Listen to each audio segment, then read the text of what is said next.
If you live in the UK, you might have come across a strange story in the news this week. Hundreds of people headed towards one of the smallest islands in the Isles of Scilly, and this was all to see a rare bird. This wasn't a large bird of prey or a tropical bird, but was instead the Blackburnian warbler. Now in the US, this bird is relatively common and tends to breed in North America and then winter in South America. This bird is obviously not native to Britain and must have gone the complete wrong way while migrating. There are of course birds that can be found both in the UK and in North America, but there are also plenty of birds that get lost and end up flying in the completely wrong direction. This can be because of a whole host of reasons, such as approaching storms and an error in the bird's inner navigational system. This usually only happens to juvenile birds, and this is most commonly on their first migration. In some cases, birds can become stowaways on large ships, and this means that they can get transported across the Atlantic without flying. Although this bird's appearance in the UK is a rarity, there are also plenty of other North American birds that accidentally find their way to the UK. In this video, I'll be covering just a few of these examples, as I will be going through 5 North American birds that have accidentally flown to the UK.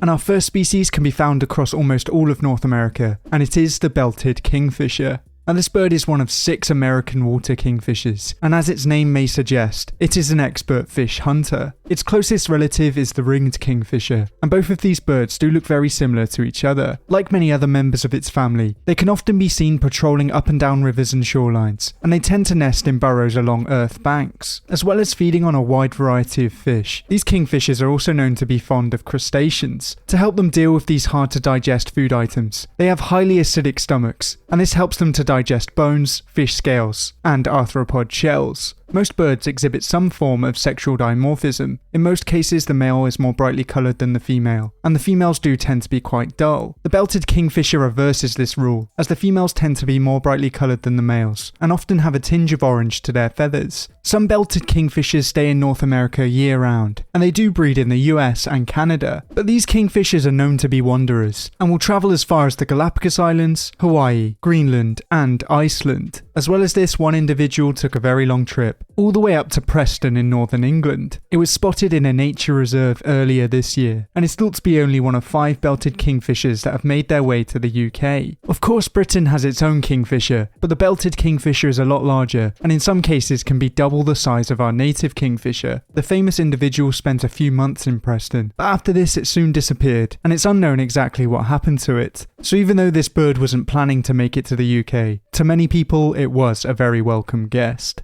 But for our next species, we can head to the eastern United States, as we have the Baltimore Oriole. This small bird has a very striking and beautiful coloration, and even though the females are a little more muted, they still have a splash of colour to them. Now, as I'm sure many of you know, this bird isn't only found in Baltimore. In fact, its name dates back to the 1700s, where the people of Virginia and Maryland called this species the Baltimore bird. This is because the males are orange and black, and these were the colours of Lord Baltimore. Like most other birds, these birds have a taste for insects, but the Baltimore Oriole also has a sweet tooth. They really enjoy the taste of fruits, and one of the best ways to attract them to your garden is to leave out some oranges or some watermelon. Although these birds can be found in North America throughout most of the year, they do tend to go south during the winter. They usually head down to Central and South America, and this is because the weather is so much warmer. But strangely, back in the winter of 2007, one unfortunate Baltimore Oriole made its way to the top of northern Scotland. As you might be able to tell, this is the completely wrong way, and this bird made a very costly mistake. There's a few sightings of this bird in gardens, and it really does look out of place in the Scottish Highlands.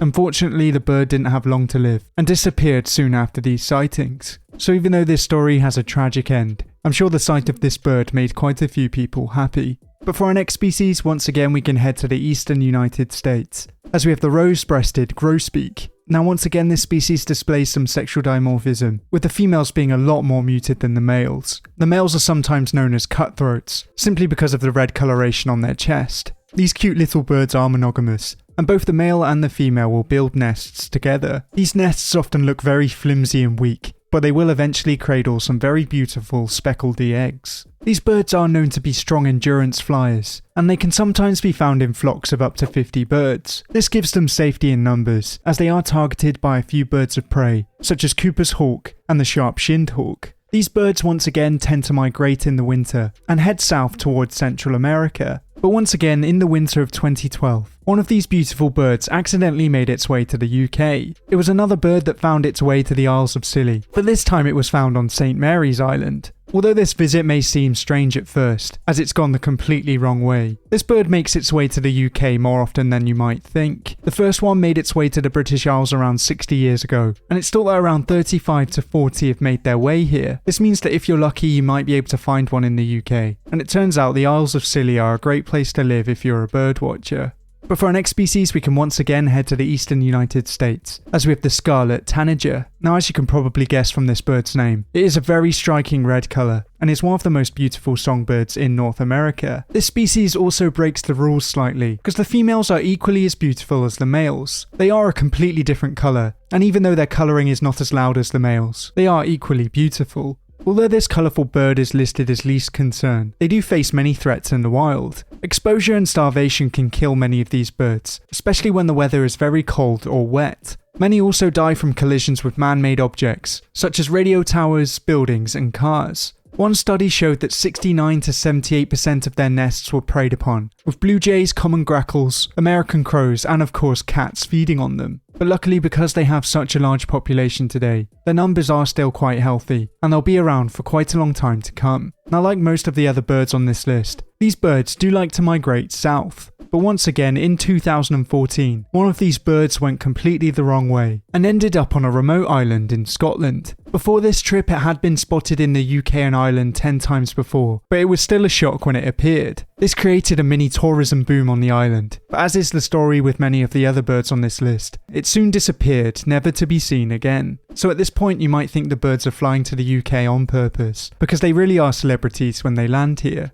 But for our final species, you can head to pretty much anywhere in North America, as we have the American robin. Now, this bird is a migratory bird of the true thrush genus. Although it is a very American bird, it was originally named after the European robin. These two birds both have red breasts, but the American robin is much larger. The American robin is the most abundant bird in North America, as there's thought to be around 370 million individuals. This number is higher than the number of people in the United States, so this is a very impressive number. But it would seem that one of these birds decided to fly to the UK to find the bird that it was named after. That's because in February of this year, one American robin was spotted in Sussex. This led to hundreds of people flocking to Eastbourne just to catch a glimpse of this bird. It was finding food and shelter alongside the local blackbirds and thrushes, and didn't really seem that out of place. Seeing this bird in the UK may seem quite strange, but it happens more than you might think, as they show up in the UK every 5 years or so. And even though this bird is named after the European robin, it really is its own bird. If you know of any other birds that could have made it on this list, then let me know down in the comments below. But thank you for watching, I hope you enjoyed. If you liked it, please leave a like and subscribe if you want to see more videos like these. But until next time, goodbye.